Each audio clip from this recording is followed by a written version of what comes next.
Hello everyone, I am doctor HS. Kumawat. हम cost accounting में आज देखेंगे installation of costing system, cost audit and cost accounting standards.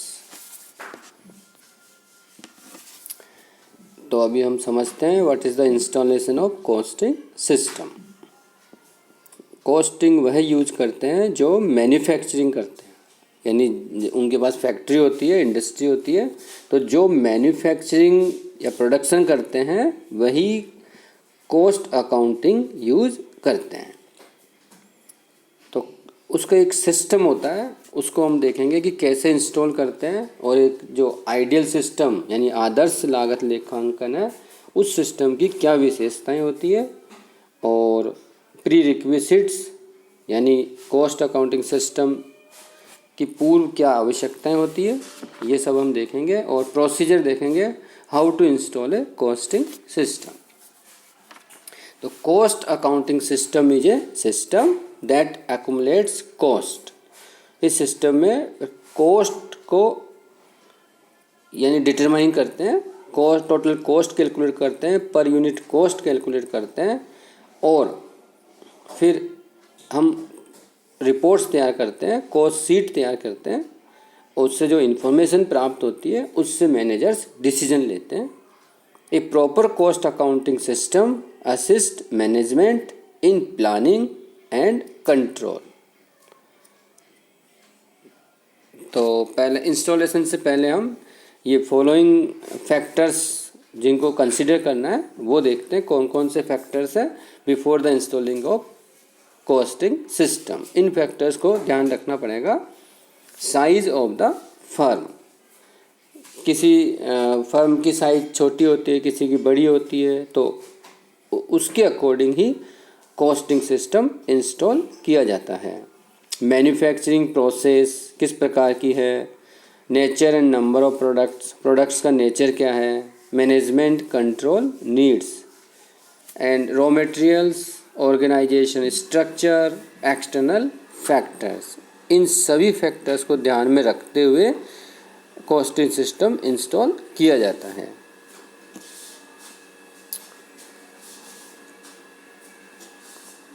पहले मैं आपको एक ideal system of cost accounting यानी एक आदर्श लागत लेखांकन प्रणाली की क्या क्या विशेषताएं होती है वो समझते हैं।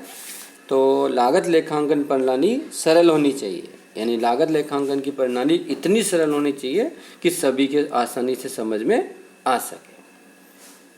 उसके बाद एक्यूरेसी, लागत लेखांकन प्रणाली ऐसी होनी चाहिए जी उससे जो ज्ञात परिणाम होगा और निष्कर्ष होगा वह पर्याप्त शुद्ध हो।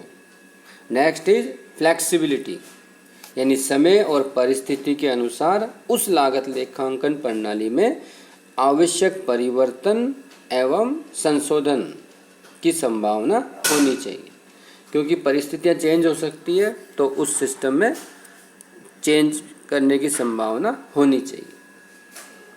अनुकूलता, यानी प्रत्येक व्यवसाय में एक ही प्रकार की लागत लेखांकन प्रणाली लागू करना संभव नहीं है। एक ही सिस्टम हर प्रकार के बिजनेस में हर प्रोडक्ट पे लागू करना संभव नहीं है, क्योंकि प्रोडक्ट का नेचर डिफरेंट होता है।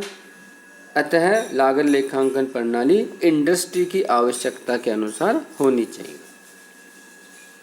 मितव्ययी होनी चाहिए, ज़्यादा खर्चीली नहीं होनी चाहिए, तुलनीयता कंपैरेटिबिलिटी होनी चाहिए, और शीघ्र सूचना देने की क्षमता होनी चाहिए, जब चाहे तब आवश्यक सूचनाएं उपलब्ध हो सके।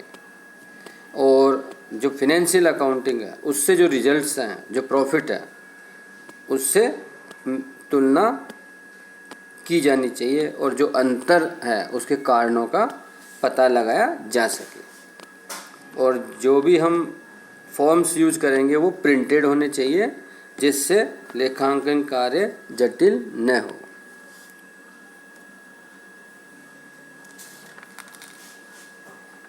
अब हम देखते हैं pre requisites of cost accounting system, क्या क्या पूर्व आवश्यकताएं होती है जिससे एक अच्छा सिस्टम डेवलप हो सके।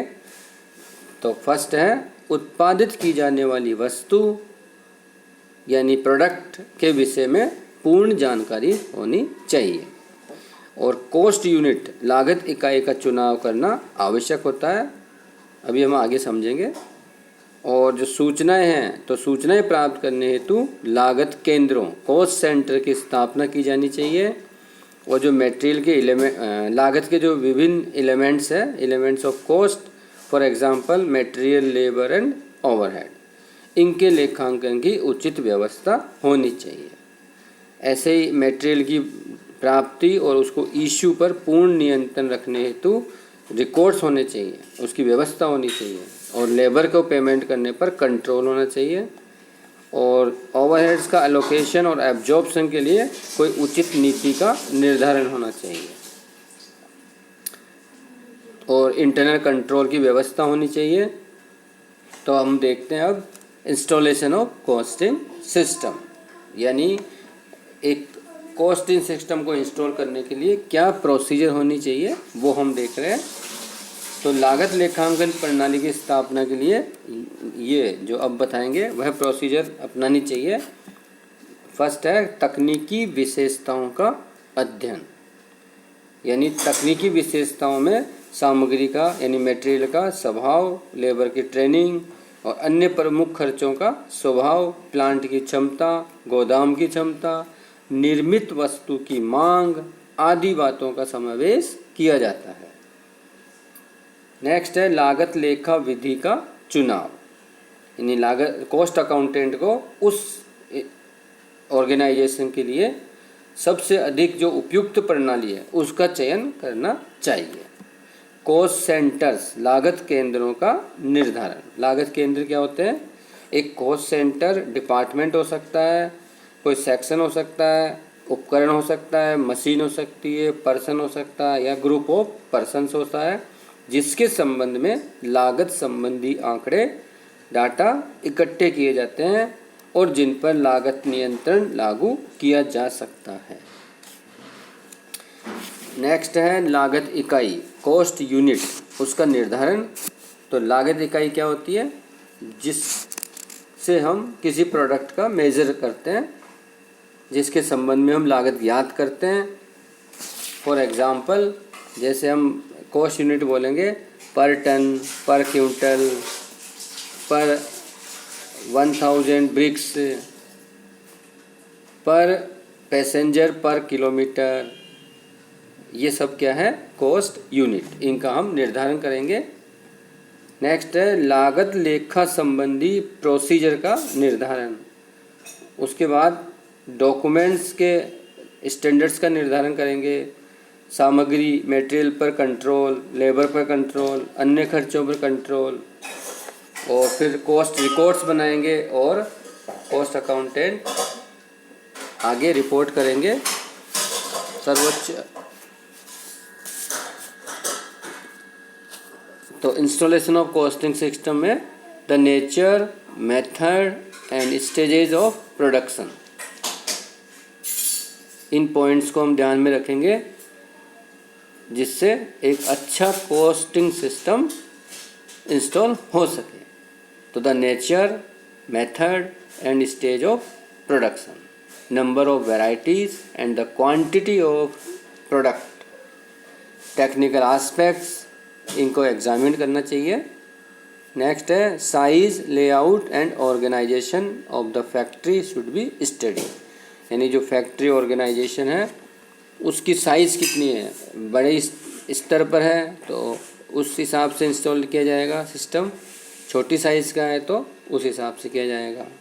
Next methods of purchase, receipt, storage and issue of material should be examine. जो रॉ मटेरियल है, WIP है, फिनिश गुड्स है, तो रॉ मटेरियल का परचेज, रिसिप्ट, स्टोरेज, उसकी क्या व्यवस्था रहेगी, इशू किस प्रकार होगा, किस प्राइस पर होगा, ये सब हम एग्जामिन करेंगे। Wages payment method should be studied, किस प्रकार का वेजेस पेमेंट होगा, टाइम बेसिस होगा या पीस रेट बेसिस होगा, और लेबर को प्रोत्साहन के लिए किस प्रकार की वेलफेयर स्कीम्स होगी, The requirements of the management and the policy adopted by them towards cost control should be kept in view. Management किस प्रकार की पॉलिसी अडॉप्ट करेंगे जिससे कॉस्ट पर कंट्रोल किया जाना चाहिए, कॉस्ट पर कंट्रोल होगा, इन सब को हम ध्यान में रखेंगे. Next, the system should be simple and easy to operate. Simple होना चाहिए ताकि सभी के समझ में आ सके. Next, the system can be effectively run. Next, forms and records of original entry should be so design and to involve minimum clerical work and expenditure. Records printed होने चाहिए जिससे आसानी से कार्य हो सके. The system should be so designed that cost control can be effectively exercised. इस प्रकार का सिस्टम हम डेवलप करेंगे जिससे कॉस्ट कंट्रोल आसानी से हो सके.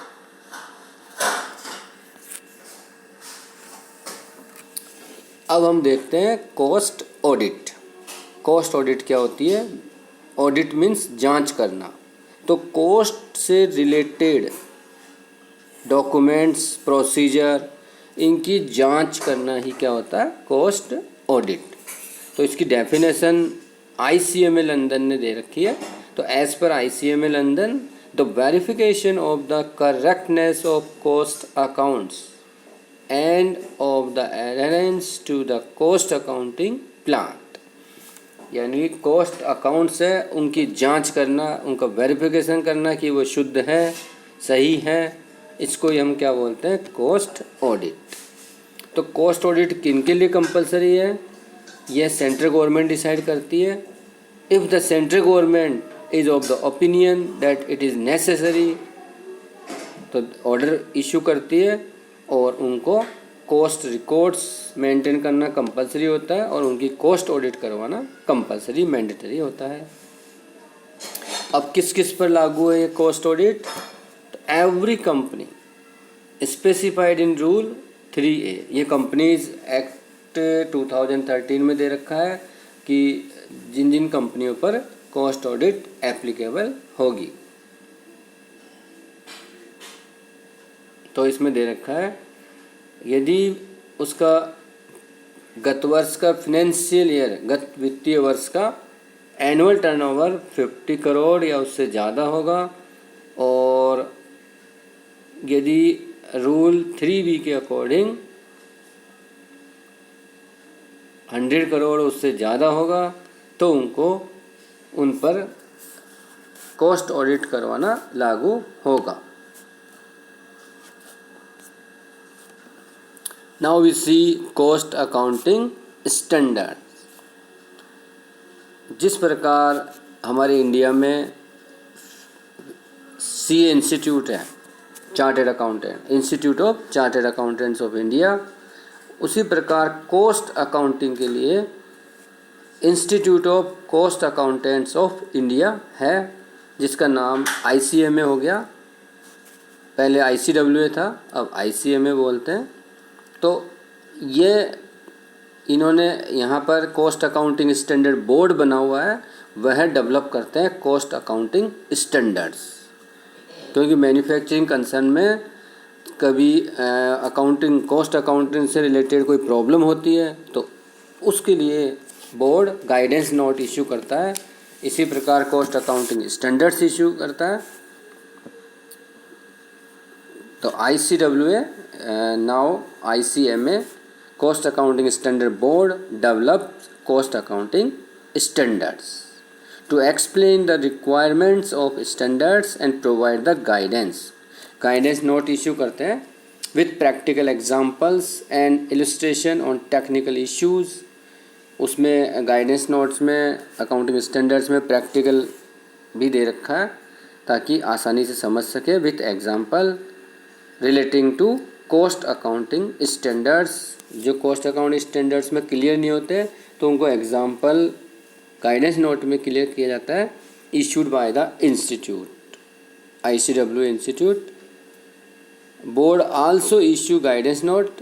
These technical issue need guidance to members and industry member, जो ICWA इंस्टीट्यूट के जो मेंबर्स हैं जिन्होंने CWA कर रखा है वो प्रैक्टिस करते हैं, तो उनको कॉस्ट अकाउंटिंग स्टैंडर्ड्स फॉलो करना होता है। इसी प्रकार industry with respect to measurement, classification, assignment and presentation of cost in cost statements. तो जो प्रॉब्लम्स आती है वह कॉस्ट अकाउंटिंग स्टैंडर्ड्स को फॉलो करते हैं और सभी को सेम प्रोसीजर फॉलो करनी होती है ताकि सिमिलरिटी रहे। The institute has so far issued 24 cost accounting standards.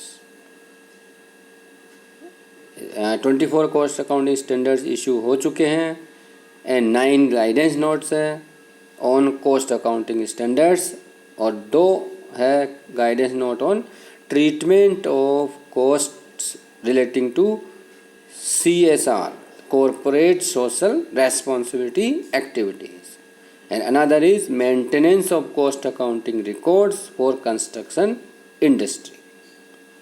Thank you.